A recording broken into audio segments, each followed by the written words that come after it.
Hey guys, welcome back to the channel, and today we're going to be reacting to MUST-TRY Croatian Food Tour in Istria, Croatia.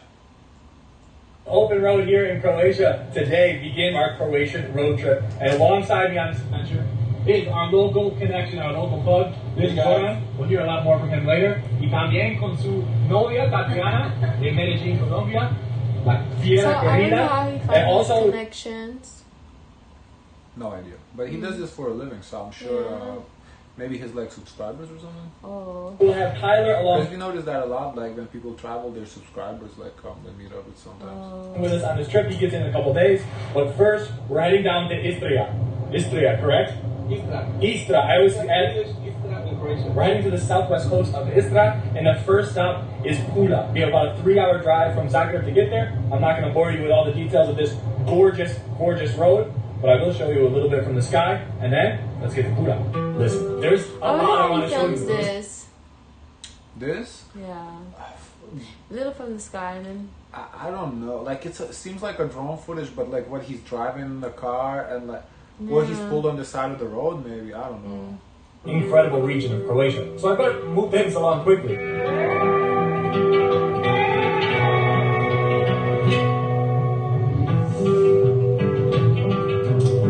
Starting at the southern tip of the Istrian Peninsula in the county's largest city, this looks like what Rome has. The little. Oh yeah. Ya llegamos. We are in Pula, which is one of the most beautiful cities, like in especially the eastern part of Croatia.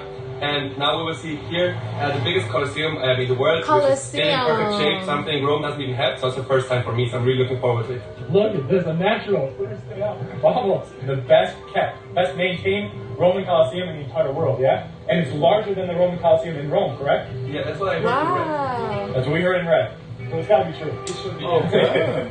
This is such an impressive sight, it's really cool. And it has really a fraction of the people as the Roman Colosseum. There's dozens of people here versus hundreds and hundreds, and if you go outside, you can see everything inside of the stadium itself. Like a postcard. This is very beautiful, very well preserved too. It's a little bit more expensive to go inside, but from right outside for free, you can walk around the entire premises. And it's gorgeous. I wonder what's the difference. So you go inside, what do you see? I don't know. Probably the same thing, just from the inside. Sorry? Well preserved. This is our local friend Renata. Renata, what do you call someone from Pula? A Pulense? Pulejan. Pulejan. Pulejan. And I'm a Pulejanka. Born and raised here in Pula. Purple? Yeah, I think it's lavender. Oh, like lavender. And she's taking us around a little bit. Tell me the legends of the arena here. There was the Roman Imperial Vespasian, and it said that he was so much in love with the local slave. What's interesting is the chairs that are inside make it look new, because in Italy it's not in Greece because it's stone. Blocks, yeah. So that going inside, to me, I say the chairs make it look like it's new. Maybe.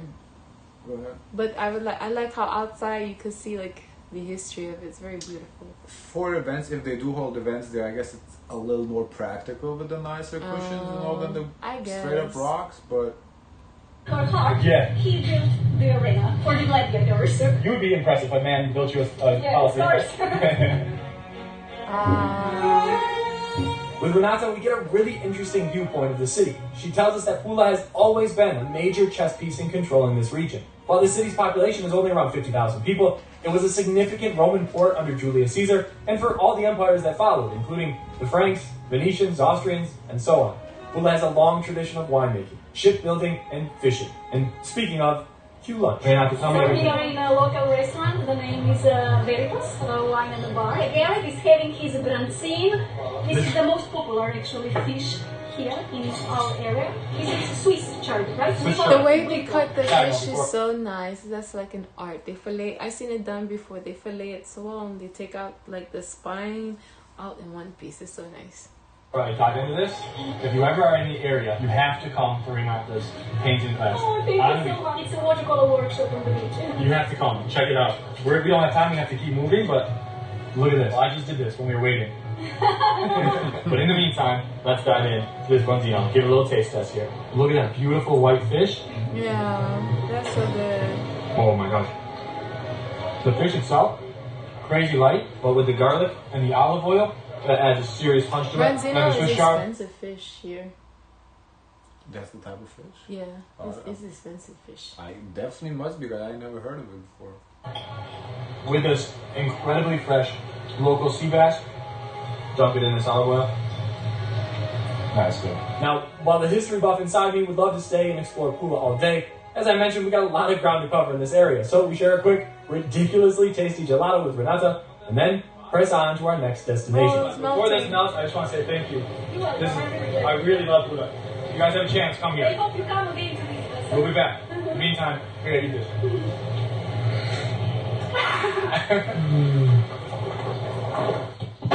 We have made it. We are You know, in Rovinj. I wonder, guys, if you have like the Cybertruck over in Croatia, because the Cybertruck I see in person, it's huge. I can imagine traveling in these roads and having to park a whole Cybertruck. That's interesting. Yeah, I wonder how Cybertruck would do in Europe. The roads are just way too small for it. Like even the American trucks, the GMCs and the Chevy trucks, I think they would struggle in Europe, but the Cybertruck, The Rovinj is a few kilometers outside of the fantastic, beautiful city of Rovinj. And now we spent 2 nights here, right? Yeah, 2 nights. Yeah, it's totally beautiful. The region is so green, and we're gonna have an amazing time. Get a shower, change, and enjoy the beautiful sunset of Rovinj. Let's go in and give you a little quick room tour. Well, first, we got the patio set. Nice living room, the kitchen, bathroom, shower, the bedroom. Number 1. It's nice. Number 2. Yeah. Here's bedroom number 2. Beautiful. So you wake up, the sun wakes you up. Bloop. How pretty. We have made it down to Rovinj. In this location, the main feature is a church on top of all of these orange, yellow, and tan houses. A ton more people over here. It's beautiful, right along the water. Lots of boats, many swimmers, little restaurants dotted along this incredible promenade. Walking up through Rovinj. Look at this town. Beautiful. Trying to escape the crowds. I It is wonder pretty how busy much here. walking people do in a day. well, when the roads are like this, you have to walk. 'Cause you can't drive. I mean, somebody is driving, but I But wonder if it's rightfully over so. 10,000 steps. All of these winding streets. Absolutely gorgeous. It's beautiful, man. It's so beautiful. Yeah, it's so Such an good to impressive walk. place. And it all funnels up to the church. Oh, All of these old buildings I can just stacked on imagine top. doing laundry and hanging my clothes over people walking. I would feel embarrassed when my clothes fall. Oh no. Each other. And these tiny little staircases that This wind is their way pretty. up to the pinnacle, which is right here. Oh, And now that's we've pretty. reached the top of the top. Here's the church. A bunch of people up here for Oh, sunset. wow. And it is gorgeous. That's the scene nice. all around. Little islands That is dotted nice. across. Orange roof buildings. Let's go inside this church here. We'll actually have more time in Rovinj tomorrow night. But for now, we just wanted to come up to the church and enjoy That is sunset. pretty. And then it's right back home to prepare for a full-on food day in the morning. Okay, let's go. I'm ready for a food day. Good morning from the foothills of the town of Motovun, about a 45-minute drive away from Rovinj. This is like the Tuscany of Croatia. And I always hate when people are like, oh, it's the this of this country, but it really does feel like Tuscany. You have these olive trees everywhere. You have grapevines just dotted across these rolling hills. Everything is so green. We are at a small truffle farm, and those barking dogs are truffle hunting dogs. Our first stop today is to go out and find ourselves some truffles for lunch. Starting the day here with truffles and brandy. Brandy with mistletoe. What's Mistletoe brandy. You have to kiss afterwards, yes? Yeah, but We only have to head. yeah. But you can kiss me. Oh, he wanted to kiss her so bad. Oh, thanks for tasty. Good. Thank you very much. And whoa, that is strong. A little brandy at 9:30 in the morning. To In get out- Motovun. In Motovun? A very nice place in Istria. Can't go wrong. Now we're gonna head out into the woods, do some truffle. Pretty. Hopefully we get lucky. I hope. I just got lucky, so. Here we go. Off on a truffle hunt in the Croatian countryside. This is honestly one of the things I look forward to most when planning this trip. We are off in the forest. We're actually going out to track the tracker. Exactly. We got to track the truffle. We gotta track the tracker. Miro, his name is Miro. Miro. And this is Goran. He's our fearless leader here today. Again, we got the full team. There's Goran number 1. This is Goran number 2. Let's go track down the hunter. Miro and his trusty dogs take us into the Istrian forest and through his land to show us the extensive hunting and gathering process. So these are all oak trees that he has planted. I thought pigs search for truffles. You have dogs too. Oh, that's interesting. And that's where, at the base of the oak trees, that's where the truffles grow. We've planted all these are very young oak trees. He tells us that, well, black truffles can be cultivated, but even higher value white truffles are completely wild here. And even though this isn't the season for them, the team is able to track down one small white truffle while we're on the move. Just found a very small white truffle. Look at this thing. It's very good. I wouldn't even recognize it as a truffle. It looked like a stone, yeah, like a rock. So I wonder how truffles are formed. Is it like fungus or something? What is it? Like a mushroom? I thought it was mushroom. We're is set on the in-season black truffles, and sure enough, the good boys come through. Yeah. You see? This one Milo just found, just pulled it out, a black truffle. That smell is wonderful. I wonder how they discovered this. Tones and it Like is the nothing first to... person to discover truffles. I have no idea. But thank you to the person who discovered potatoes. That is really good. Look at that. Truffle oil that you are used to. Yeah. It's more like a mushroom. I can't even place that. Yeah, it's too complex. And then how much is this on the market? This is black summer truffle, so this is maybe, it's not that expensive, it's 600 euros per kilo. This is maybe just 20 grams, I think 10 euros or something.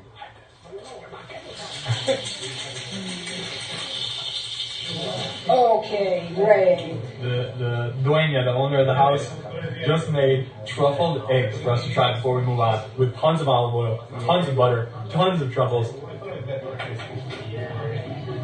don't think I've ever felt so rich in my life. Just huge really rich. truffle shavings all over these eggs. Honestly, this is way beyond my pay grade. I can't afford this next bite. It's very delicious, man. I really want to try truffles just to see what it's all about. Because I have no idea mushroom, do you say? I have no idea what it tastes like. No, not even the slightest. I've never tried truffles like... You know, like some foods you can kind of get an idea what they taste like based on like the cousin of it. Yeah. I don't even know who's the cousin, who's the sister, who's the nephew of truffle. I have no idea what to compare it to.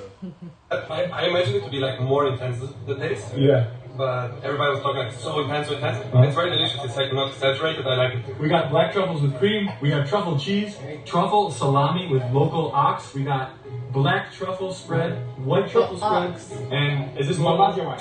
Malaysia wine. Give it. This is, I know, a little bit. Yeah, I like it. This definitely might. It's a little like a snack, not I mean, but I like it. Going on number 2 is a certified olive oil taster. Exactly. So I'm the one who says if the olive oil is extra virgin or not. You decide who's a virgin and who's not a virgin. Exactly. Yeah, this olive oil that you tried is the real shit. It's not the one that you can buy everywhere. Really? Yes. Let's do this. We got white truffle spread on the bread. Maybe that's why it's interesting to me, because I don't know if we have like real olive oil here. I'm sure we have a real. What I don't think we have is as much variety as they do, though. I think our options probably limited to 10, 15 olive oils. I'm sure they have hundreds, the varieties. Well, shit, olive oil. And a bit of truffle salt on top. Oh. That's unbelievable. What's really cool is it tastes like the land that we just came from. It tastes like the forest. It tastes like we just been walking through the woods. Like we got mud and dog poop. So it tastes like dirt, basically? Is that what you're saying? That's not a good way to advertise it. Dirt. On our shoes. I can understand, I guess, how I describe fish. It tastes like seawater. No, I mean, I've tasted dirt. I mean, I get what the taste is. I wonder if that... Because, again, truffles, I have no idea what to compare it to. Either it's so hard to define, but it's such a unique flavor. That is truly incredible. Fueled up on truffles and olive oil, we traverse across the country. What I wonder is, though, do people pay like this large amounts of money for truffle because of rarity or because they actually like it? Because sometimes people don't be liking shit, but they buy it just because it's because they got that's like to show off. Oh, I can afford it. So like gold leaf. I don't know gold leaf has this. Yeah, or like gold toilets. Like people put gold toilet in the bath. Like who the fuck needs a gold toilet? But I got money, so that's why I kind of want like with the truffle. Is it like tastes that good that people willing to spend like tens of thousands on it, or is it just like a status symbol where like look at me? I'm eating like the most expensive truffle in the world. Roads to visit another culinary artist out in seemingly the middle of nowhere. And the next stop on our illustrious tour across Istria, this is the goat farm. The goat farm, they have a garden and they have the best cheese in the whole country. Say world.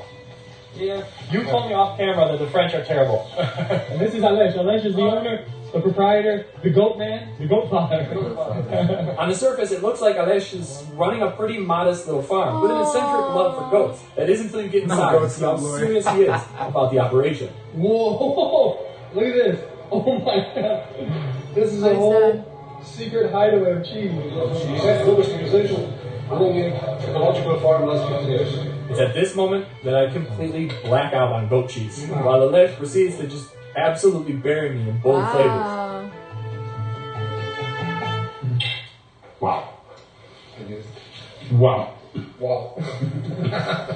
It's a strong flavor. I happen to love strong flavored cheeses. The older, the stinkier, the better. And this is rich. Don't speak too soon? Oh boy.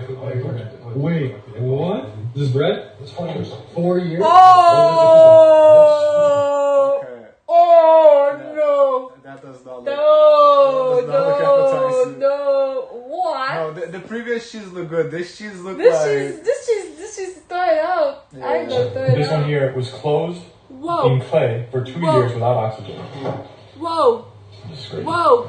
What? My question is, how do people even discover these methods closing clay without oxygen? Like, what? Who comes up with that stuff? No, That's wild. that's too. Even you, when you do the cheese with the brie cheese, All right, the pen. now we're getting to bread. You like it? I said, whoa! Oh! I don't know how I can explain this. It's spicy, bitter, and the top, the roof of your yeah, good call, ginger. I'm fascinated by that. It tastes like the woods. It tastes like a goat, animalistic. I want to rip my shirt off and go run around in a valley. Even start to sweat a little bit. Oh my gosh! Woo. Special procedure makes you really angry. It's almost like he likes so like a cheese. kimchi. What kimchi does, the fermentation and how it just creates this funk. Yeah, that's the best way to describe it. That one, funky. He likes cheese. As I said, I like him. The older, I and thought I skinnier, liked cheese. the I better. like cheese. And he's like, "Watch this! I'm about to punch you in the face." Oh my It's Plaza High Alert. We god! continue That was our rural journey impressive. with one final stop for lunch. That was at a impressive. Croatian Konova, Wow. or traditional I wonder how much farm-to-table this tavern. cheese costs. Must be What? expensive because to let it age this old. Yeah, in a clay. Like, Yeah. You would try it. I think. maybe not as big piece as he. Probably like a quarter of that piece that they slice. I know. I was forced to because you Let me say see. you Hold like on, you we'll like get- old cheese. You say you like. I old cheese. mean, Right? You like old cheese? I like brie cheese, but you Old know, cheese? I don't know. I've never tried that cheese, so I can't say I like it. Goat cheese? No, you never tried goat cheese? I want to say I've tried goat cheese. Oh. Not that particular one though. That looks dark. We'll Wow. give this to the lady in Wow. the kitchen so that she enhances our truffle pasta. First things first. Hello. We're getting a tour with Antonia. We have everything homemade, so all circle. Of course, we have animals, our own cereals, so making bread every day homemade. This for style making of home pasta, look like the homes in the Caribbean. vegetables from the garden, and we put on the table only what we have that day in the garden. You have this quaint little tavern downstairs, but then up here it's like this industrial. Small factory. It looks like a hideout, like a secret spot. Hideout.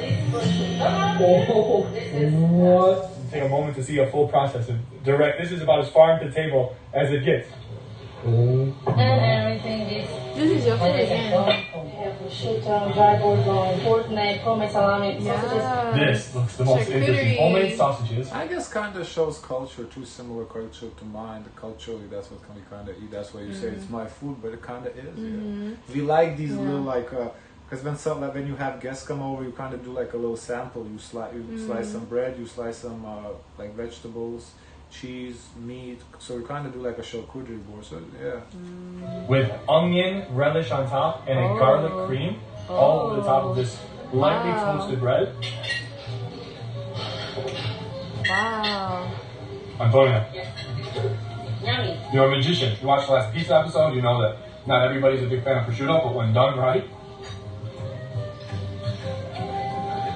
there's so many levels to prosciutto.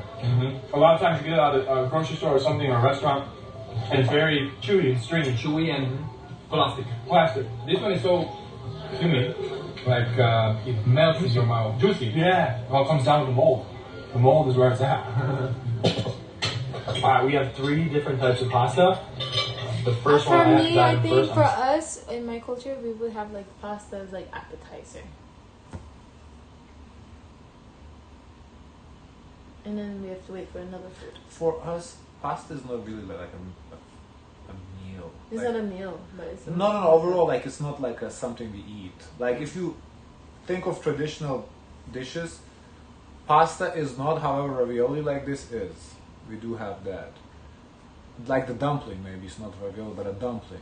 We do have them, but like a pasta by itself, it's not a traditional dish. Like we have it, we occasionally eat it. You know, like when you maybe a little lazy to cook, make pasta, but it's not like, you know, you go to Italy and you watch like traditional dishes, pasta. For us, it wouldn't be that. Like we did the traditional foods of Lithuania. Like you've seen, but the pasta wasn't there. It's just not what you traditionally eat. Sorry, but raviolis with sausage and sage.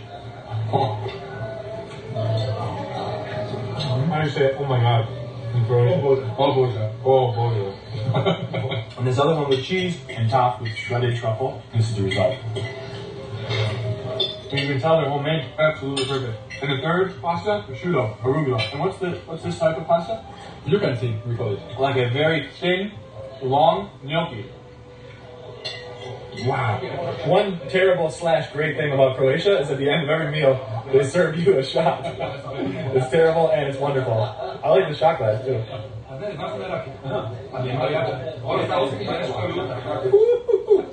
I wonder how overpowering truffle taste is, because like if you put truffle on everything, do you actually taste the food or all you taste is truffle? Because like, you know, sometimes like for example barbecue sauce is very overpowering. So once you start putting stuff on it, like you can have like 5 different foods, but you start putting barbecue, everything tastes the same. So I wonder if the truffle kind of gives the same feel where you like put truffle on, it's basically you can eat whatever, you still gonna taste the truffle, or is it just like an enhancer? Like it's hard, like a little salt, you know, like that type of vibe. Okay, let's keep moving. And just like that, we finished the day back in Rovinj and thought, why not keep the gluttony going? So I joined my local friend Ella at her favorite gelato spot right along the water. Foreshadowing, we pretty much end every day here in Croatia with gelato. But thankfully, especially with this spot, the extra calories are 100% worth it. We don't use spaces of tolerance or anything. This is what it is. We make a meal without French. We don't use natural products. We buy strawberries, we use sugar to make it. Amazing. It's like me, bright and beautiful. How does it taste? It's raspberry. 100% raspberry. Ella and I find a spot along the coast to enjoy some ice cream, watch the sunset, and talk about life here in Croatia. And then Goran comes to tell me that it's the perfect time for a swim, just completely overlooking the increase in risk that we have to sink to the bottom after the day we've just been through. Right after ice cream. Perfect time to get in the swimsuit. Yeah, we're ready for the beautiful sea. You ready to get in? Yeah, for sure. Alright, let's go for a swim. You couldn't do that together like that.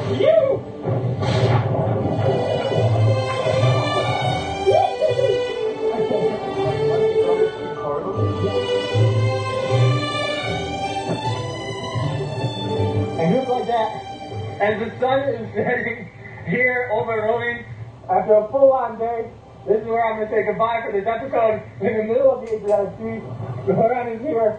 Is there a better way to finish the day? This is the best way to finish the day. Totally, man. I hope you guys liked the video. If you did, give it a thumbs. Alright.